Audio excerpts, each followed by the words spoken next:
So what was that first experience like at war? Like what was your first experience? Northern Ireland, you know, and it was, at the time, back then in the 80s, Northern Ireland was, it was bad.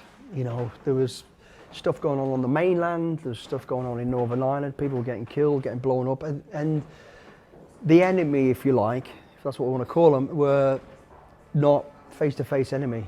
They were cowards. It was people, you don't know who you're up against. So, you know, the odds were all stacked against you. And it was, I always used to think to myself, I know we're getting trained, I know we're going to get trained irely and it's going to be to the best we can be, but you've really got to be lucky every day. They only have to be lucky once. That was probably my biggest shocker, to be quite honest, because when I joined there was a brochure, and in my brochure there was young men in uniform, looked pristine, and I just thought, God, all the chicks will love that.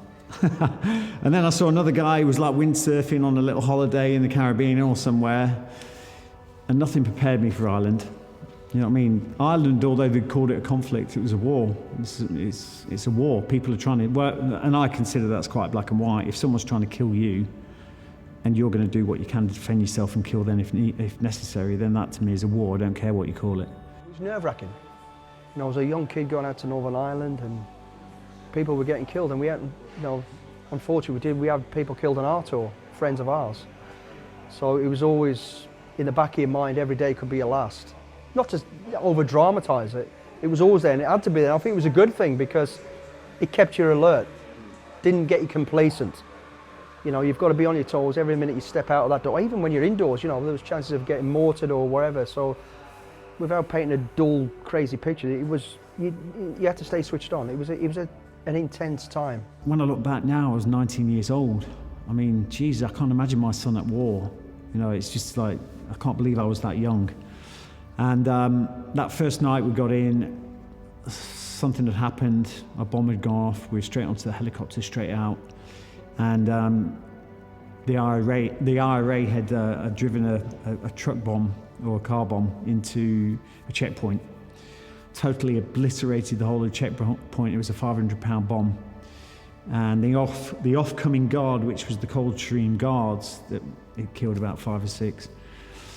But I can always remember we got down on the ground and one of our sergeants got out, Sergeant Clare, and he was like, he'd been to the Falklands, he was pretty, you know, hardened and those kind of things. We were still in a state of shock. There was just mayhem everywhere. And I can remember he gathered everyone in and he booted something on the floor. He said, we need to see if we can find any more of these. And we looked down and it rolled, and as it stopped, it was a head inside a helmet. And that for me was like, that wasn't windsurfing on the beach. You know what I mean? That was like my first introduction as a young boy to war. That's where I crossed that bridge. And it was a bit of a shock, really.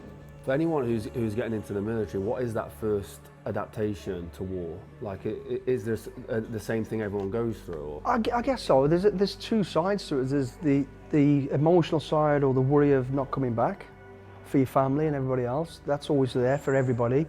But secondly, it's challenging. It's exciting. It's like an adrenaline.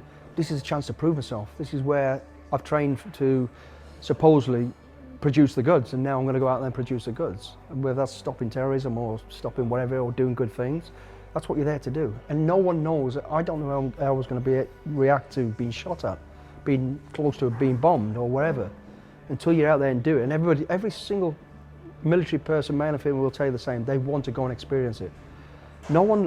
Anybody who says they like war and war's great, they're fucking idiots. No one likes war, no one likes conflict. You know, but that's our mainstay, that's our biggest test, you know. A Formula 1 driver is trained to go as fast as he can and win a race. Dangerous and got to do it. A soldier is there, the worst case scenario is to be put in a conflict type situation and being able to keep your head, make a clear, clarified decision and do the right thing. And that's what I wanted to know. Can I do that? Am I capable of doing that? Am I actually capable of not just doing it, but adding something to it and making a big difference? And I will say I was fortunate too. I enjoyed it, not the conflict. I enjoyed the decision making. I'm very much a crisis manager. I'm pretty quick on my feet, thinking up, get a decision and go. I hate planning. I hate sitting back and think. The more you think about something, the more you tie yourself in knots, the more problems you throw into it. The longer you got to plan it. What if the enemy's got this? What if that? What if that? What if the meteorite falls out the sky and lands? And fucking hell, you can go on forever. I like quick reaction, and my first time of conflict allowed me to realise actually I can think on my feet, and when the situation changes and ain't as clear as we thought it was going to be, I can make a decision.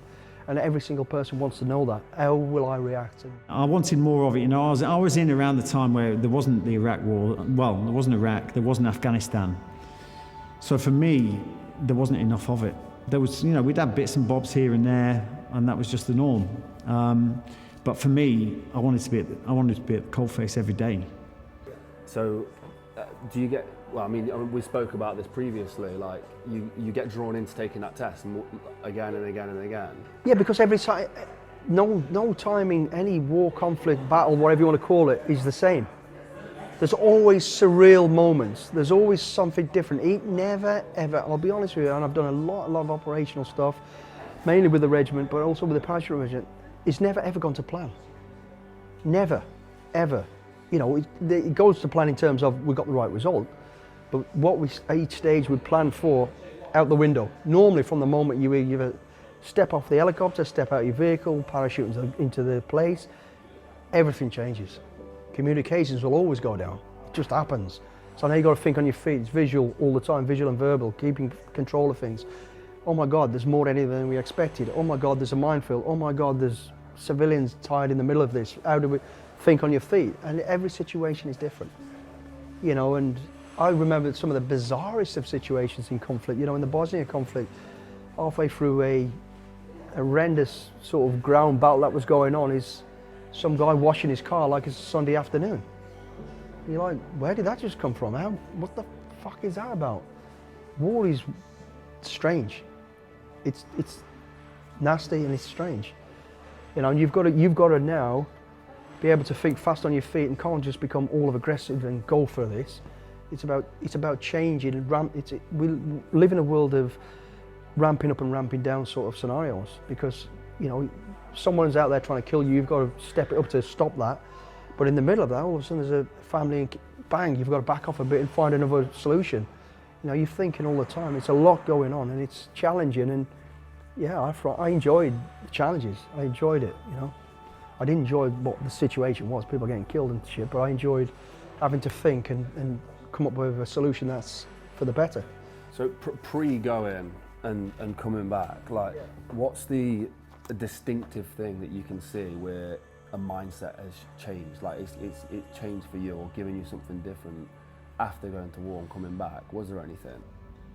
Still to this day, I mean, it wasn't something I was conscious of. It's all about mindset. It was just something that came naturally to me. But really, I mean, the thing with war, the one thing I managed to always, and I've always done this for whatever reason, is I don't get lost in the journey. It's always has been the vision of who and where I want to be.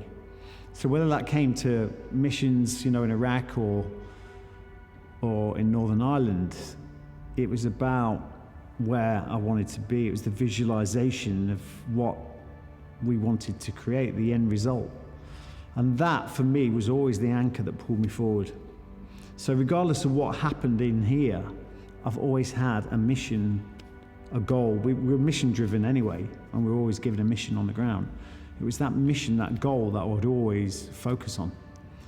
Because if you don't have a focus on a goal or a mission, and this is generally in life, you will find that you end up becoming a victim of your circumstances. You get lost in the journey. Something happens, something major happens, and you become a victim of your circumstances because you've got nothing bigger pulling you through. So really, for me, it's always been about the fact that I visualize where I want to be when times are tough, when times are hard, when things are going really wrong. I visualize, I've got a vision of where I want to be, and it's that one thing that pulls me through, and I don't get bogged down in the situation.